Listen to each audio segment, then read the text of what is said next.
I have a habit. Whenever I eat, watch a movie, or take a cab, I always leave an empty seat next to me.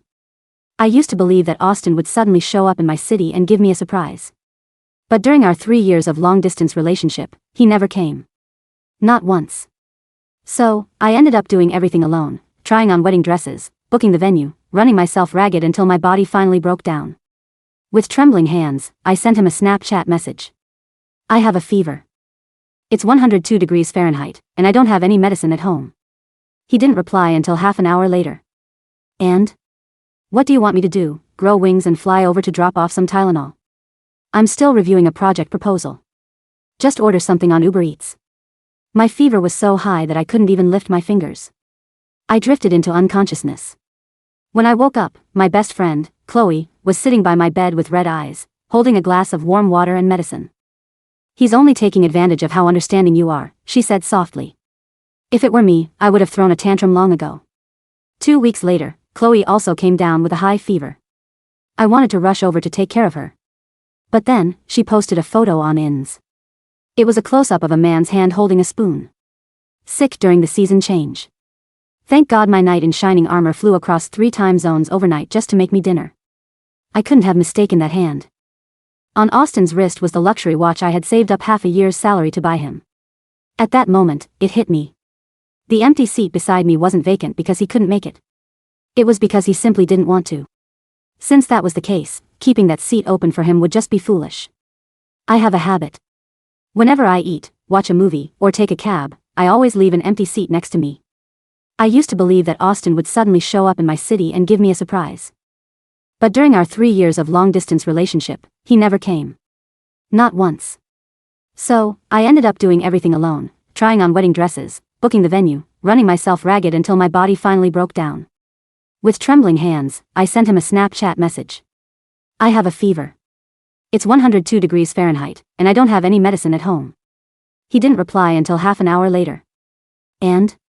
What do you want me to do, grow wings and fly over to drop off some Tylenol? I'm still reviewing a project proposal. Just order something on UberEats. My fever was so high that I couldn't even lift my fingers. I drifted into unconsciousness. When I woke up, my best friend, Chloe, was sitting by my bed with red eyes, holding a glass of warm water and medicine. He's only taking advantage of how understanding you are, she said softly. If it were me, I would have thrown a tantrum long ago. 2 weeks later, Chloe also came down with a high fever. I wanted to rush over to take care of her. But then, she posted a photo on Ins. It was a close-up of a man's hand holding a spoon. Sick during the season change. Thank God my knight in shining armor flew across 3 time zones overnight just to make me dinner. I couldn't have mistaken that hand. On Austin's wrist was the luxury watch I had saved up half a year's salary to buy him. At that moment, it hit me. The empty seat beside me wasn't vacant because he couldn't make it. It was because he simply didn't want to. Since that was the case, keeping that seat open for him would just be foolish. I have a habit. Whenever I eat, watch a movie, or take a cab, I always leave an empty seat next to me. I used to believe that Austin would suddenly show up in my city and give me a surprise. But during our 3 years of long-distance relationship, he never came. Not once. So, I ended up doing everything alone, trying on wedding dresses, booking the venue, running myself ragged until my body finally broke down. With trembling hands, I sent him a Snapchat message. I have a fever. It's 102 degrees Fahrenheit, and I don't have any medicine at home. He didn't reply until half an hour later. And? What do you want me to do, grow wings and fly over to drop off some Tylenol? I'm still reviewing a project proposal. Just order something on UberEats. My fever was so high that I couldn't even lift my fingers. I drifted into unconsciousness. When I woke up, my best friend, Chloe, was sitting by my bed with red eyes, holding a glass of warm water and medicine.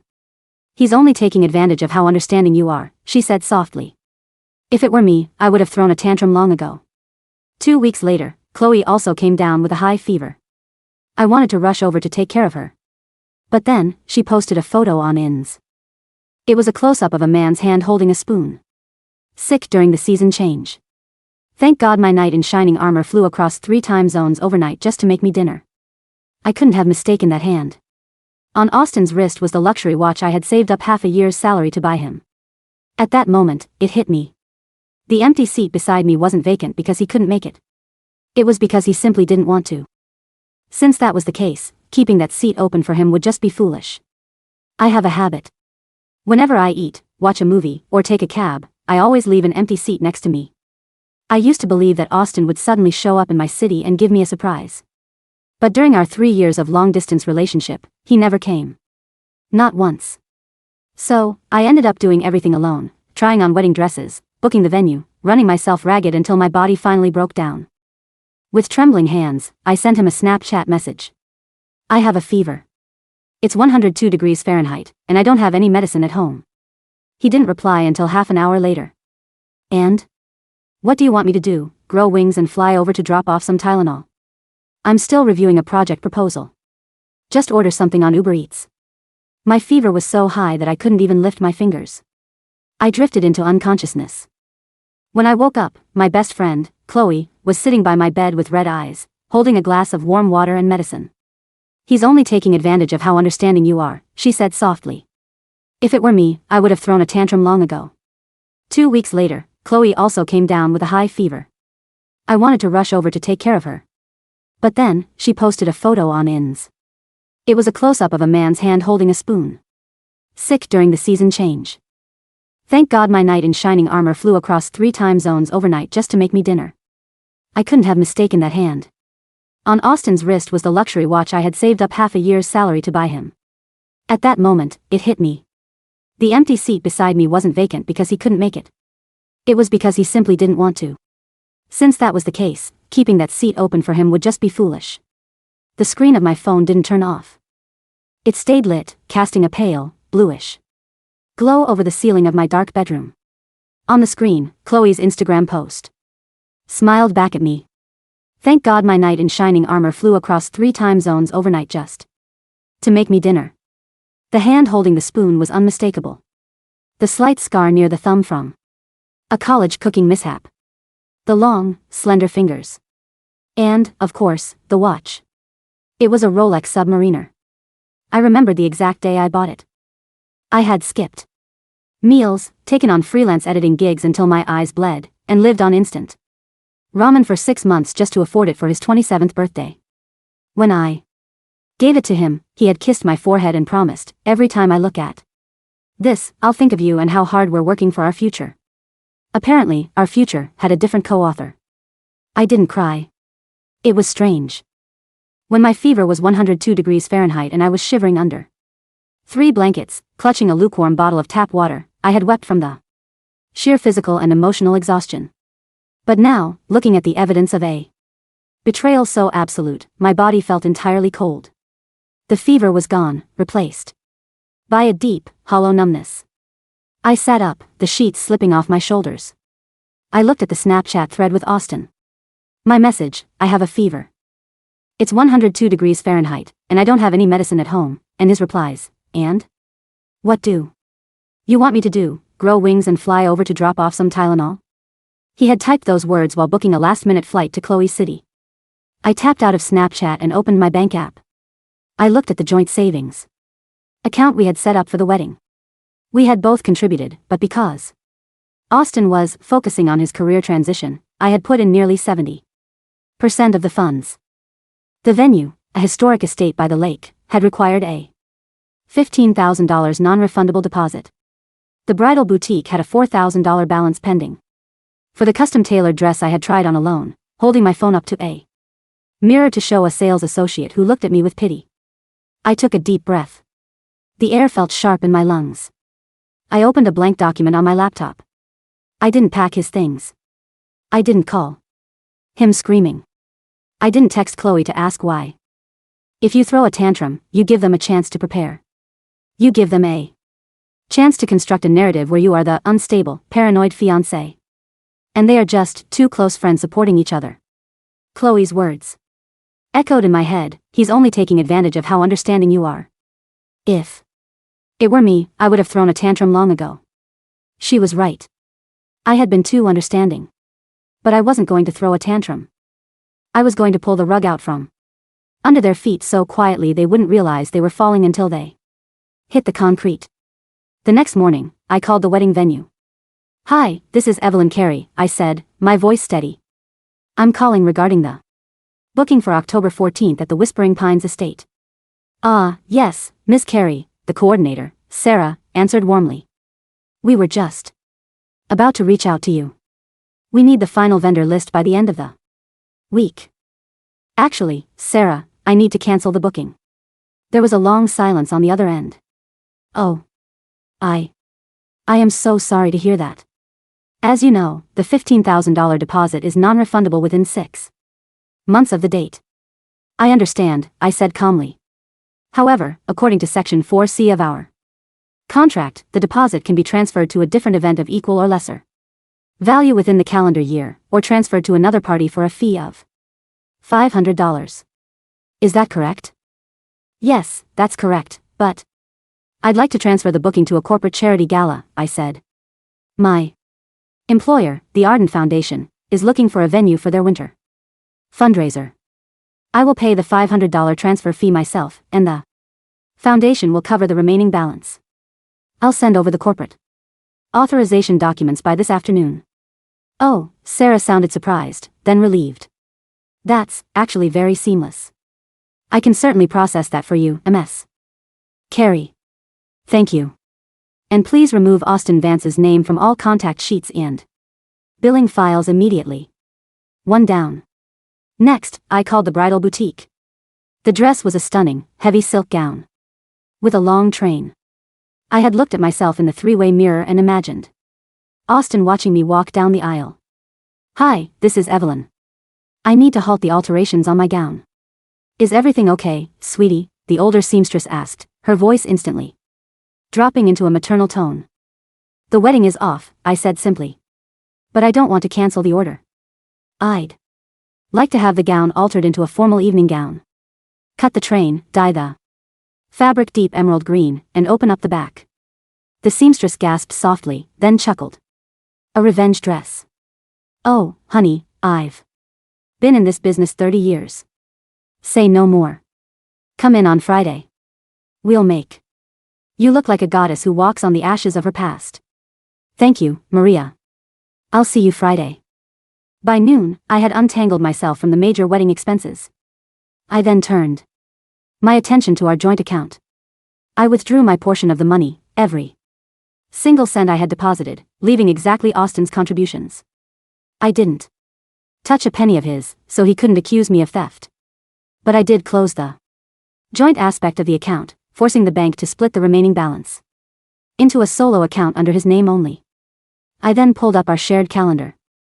Austin's project proposal review was supposed to end on Thursday.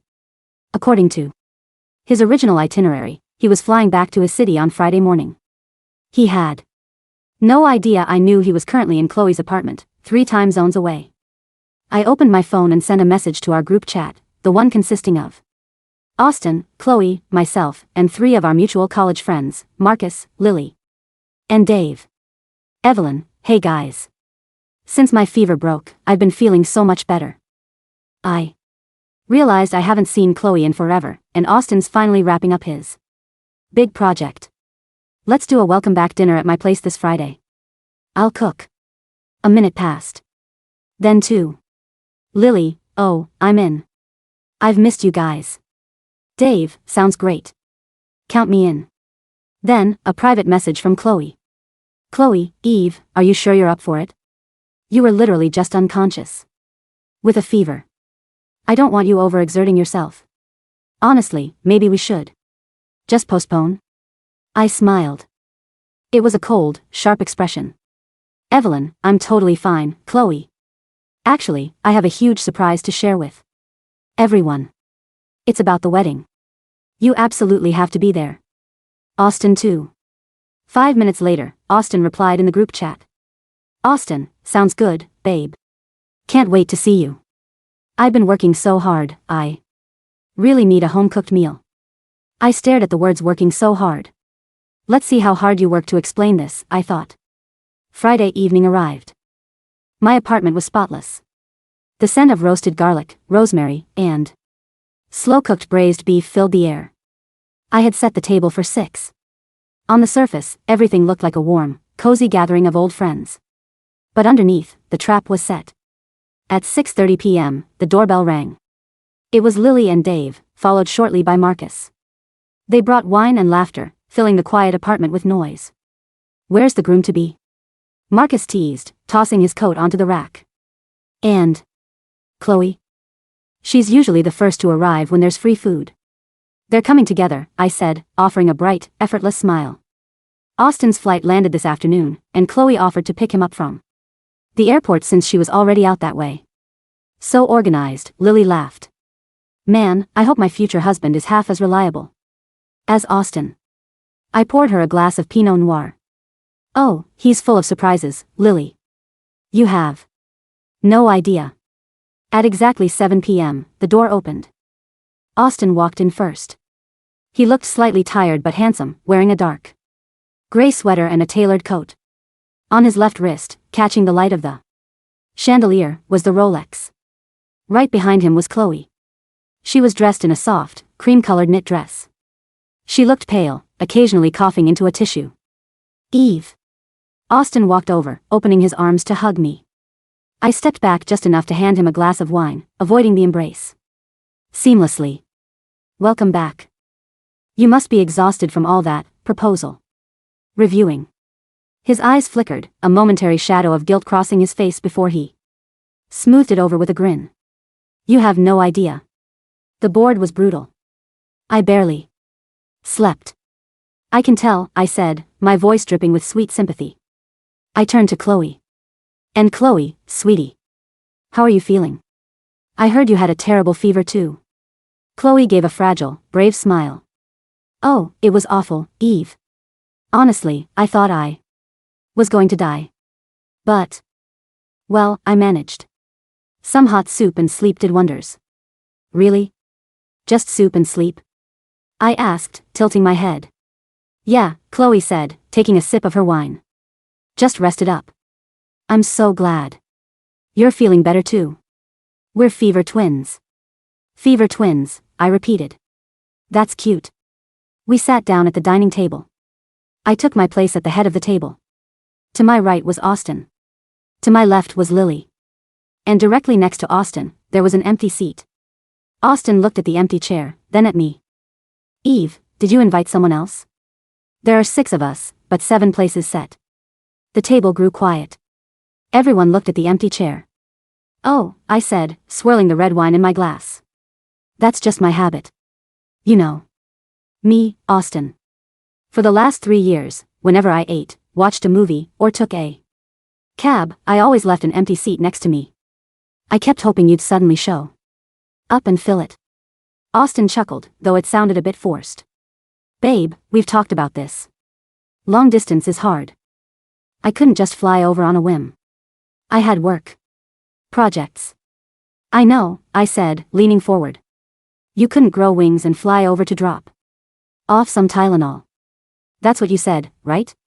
Lily and Dave exchanged a slightly uncomfortable look. The temperature in the room seemed to drop.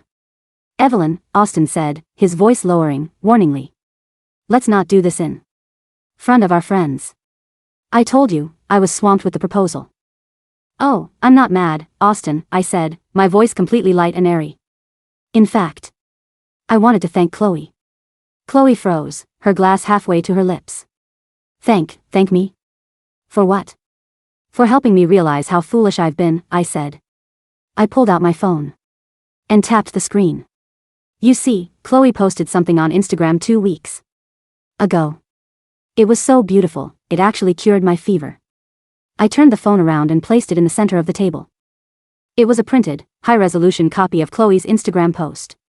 The photo of Austin's hand, wearing the Rolex I bought him, holding a spoon over a bowl of soup in Chloe's apartment. The caption was highlighted in yellow, "Thank God my knight in shining armor flew across 3 time zones overnight just to make me dinner." The silence in the dining room was deafening. You could hear the hum of the refrigerator.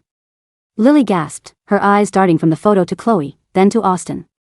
Dave's jaw literally dropped. Marcus slowly put his fork down. "Eve." Chloe's face went entirely white, the blood draining so fast she looked ghost-like. "Eve, it's not what it looks like. That's not Austin. It's just a guy I was seeing." Really? I smiled, looking at Austin. Austin, could you hold your left hand over the table for a second? I want to see if the scar near your thumb matches the one in the photo. And maybe we can compare the serial number on that Rolex to the receipt in my email. Austin's face turned a mottled red. He stared at the paper, then at me, his veins bulging slightly at his temples. Evelyn, you're making a scene. This is ridiculous. Is it? I asked. You told me you were reviewing a project proposal. You told me you couldn't grow wings to bring me medicine when I was delirious with a 102-degree fever. But you managed to grow wings, fly across 3 time zones, and cook dinner for my best friend. Evelyn, please, Chloe whispered, tears springing to her eyes. I was really sick. I didn't have anyone. And I did? I asked, my voice finally losing its warmth, turning razor sharp. I was alone in this apartment, unable to lift my fingers. I thought I was going to die, Chloe. And you sat by my bed the next morning, pretending to care, telling me Austin was taking advantage of me, while you were already planning his flight to your bed. It wasn't like that. Austin snapped, standing up, his chair scraping loudly against the hardwood floor. We didn't sleep together. She was panicked, she called me crying, and I was worried about her. It was a platonic favor. Oh, a platonic overnight flight across 3 time zones, I nodded. How neighborly of you. Tell me, Austin, does your platonic concern also extend to our wedding? What do you mean? He stammered. I canceled the Whispering Pines estate, I said smoothly. The $15,000 deposit has been transferred to my company's charity gala. You don't have to worry about the venue anymore. Austin's eyes went wide. You did what? That deposit was our savings. No, Austin. That deposit was my savings, I corrected him. I withdrew my 70% from our joint account. The remaining 30%, your contribution, is still there, but the account has been split.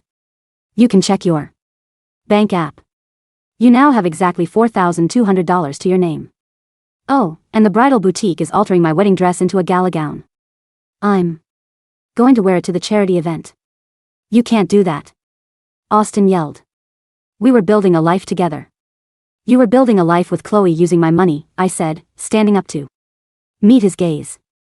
I looked incredibly calm compared to his frantic, sweating demeanor.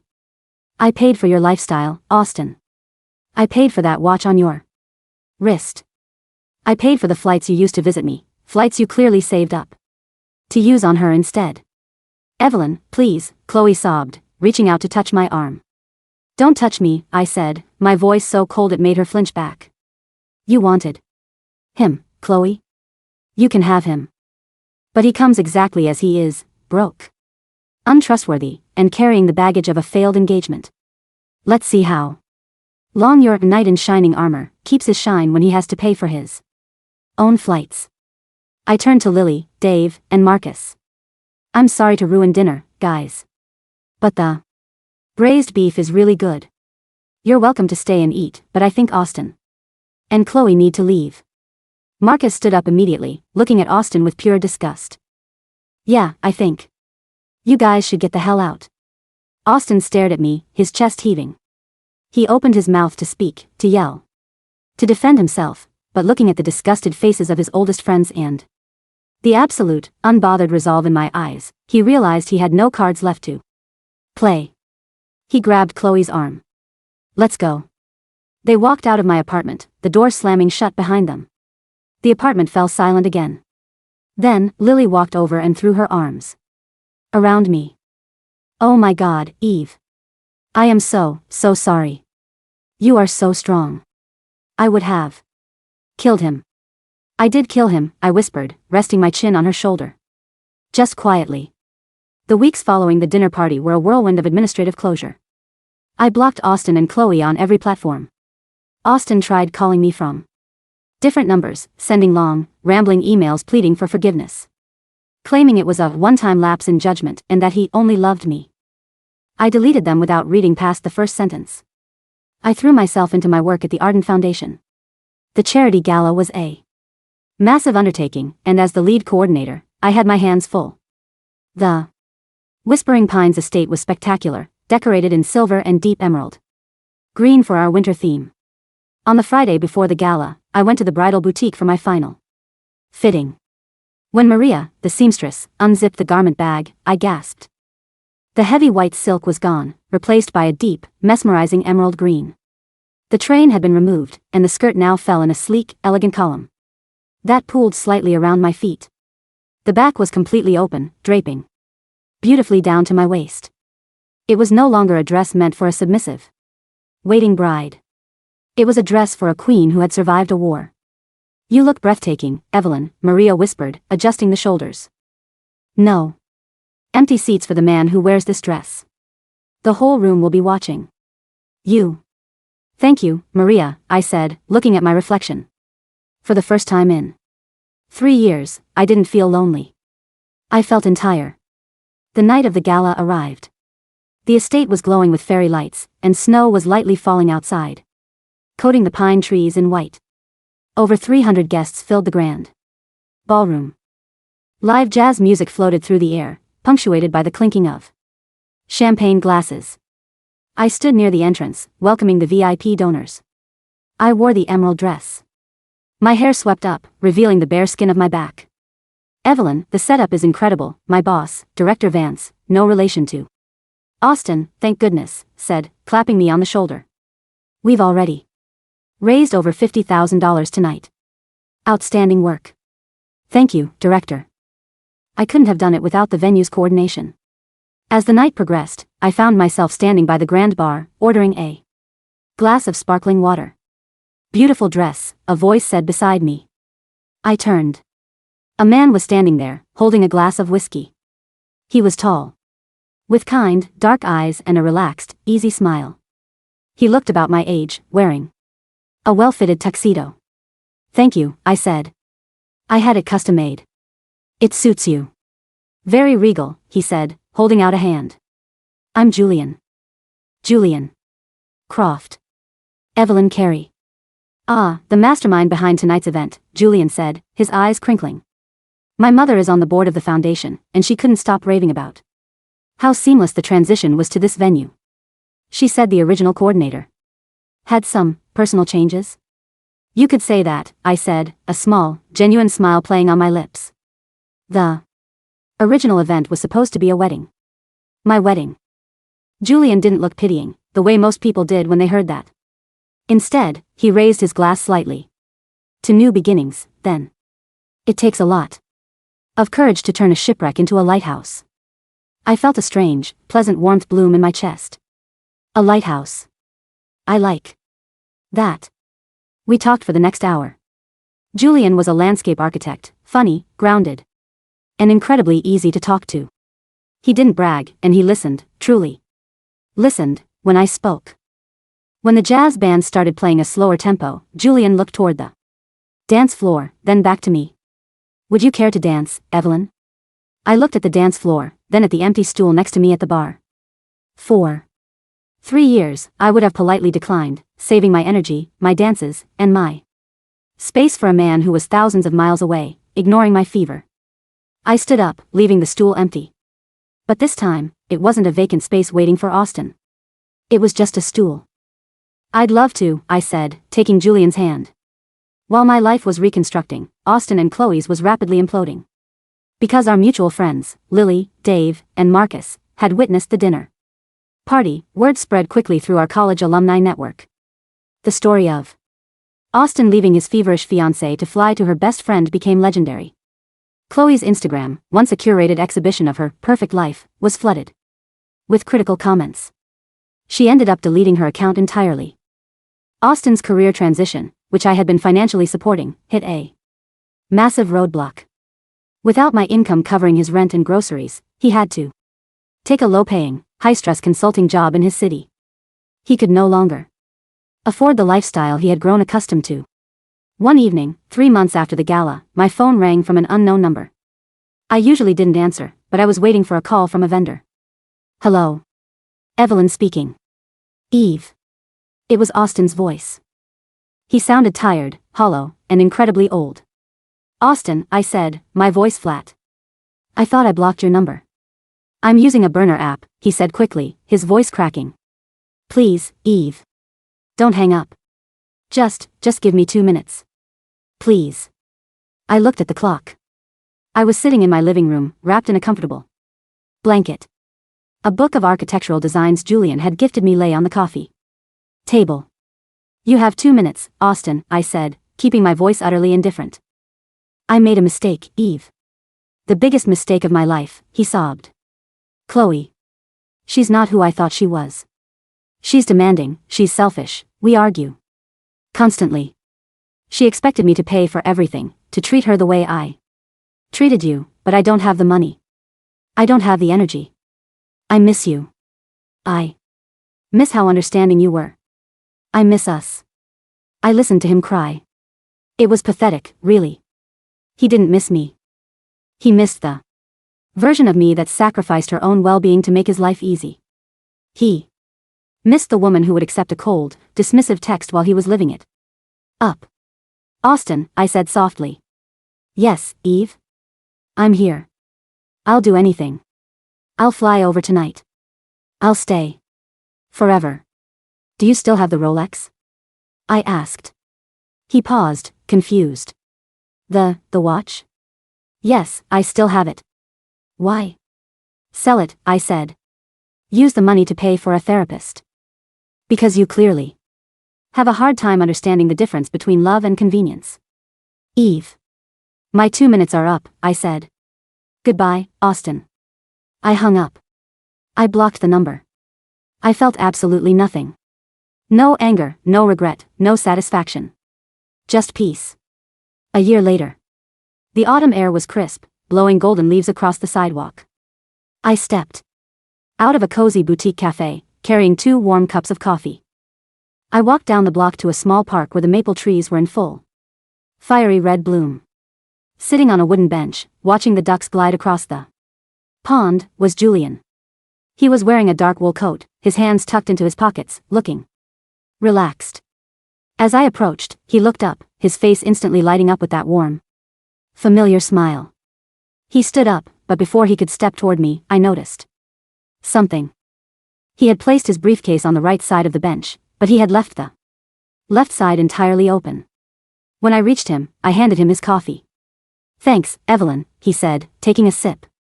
He looked at the open space on the bench. I saved you a seat. I looked at the empty space next to him.